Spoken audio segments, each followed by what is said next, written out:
আসসালামু আলাইকুম। ওয়ালাইকুম আসসালাম। মহান আল্লাহর নাম বিষয়ে মূলনীতিতে চতুর্থ নীতি। মহান আল্লাহর নামসমূহ তার সত্তা গুণাবলীর উপর তিনভাবে প্রভাব ফেলে। মোতাবাকা সর্বদিক থেকে প্রমাণ, তাদাম্মুন অন্তর্ভুক্তি হিসাবে, ইলতিজাম বা দাবি হিসাবে। একটু বুঝিয়ে বলবেন? এটা তো বুঝিয়ে বলছি, একজনকে আরও বুঝিয়ে বলতে হবে। সেটা হচ্ছে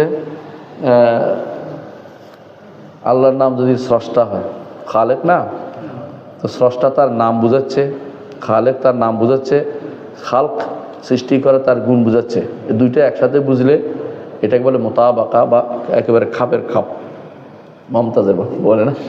আরেকটা হচ্ছে আপনি এটার অর্ধেক বুঝছেন, যে খালেক নাম বুঝছেন কিন্তু গুণ বুঝেন না, তাহলে আপনি অর্ধেক নিছেন, তাদাম্মুন বলে এটাকে। এটা হলো সম্পৃক্ততা আছে, অর্ধেকে সম্পৃক্ততা। আর যদি সৃষ্টি করতে হলে, এই দুইটার বাইরে একটা অর্থ আছে। সৃষ্টি করতে হলে কি লাগে? ক্ষমতা লাগে, আপনি ক্ষমতা বুঝছেন। আর সৃষ্টি করতে হলে এলেম লাগে, আপনি এলেম বুঝছেন। সৃষ্টি করতে হ্যাকমত লাগে, হ্যাকমত বুঝছেন। খালেক নামের অতিরিক্ত দাবি যেটা করা, ওইটাকে বলা হয় ইলতিজাম, এটাকে বলা হয় দাবি করা অর্থ। এটা হচ্ছে এই তিনটা অর্থ, আশা করি বুঝছেন। আহলুস সুন্নাহ ওয়াল জামাত তিনটিকে স্বীকৃতি দেয়, বেদাতিরা কিছু মানে কিছু মানে না। জি।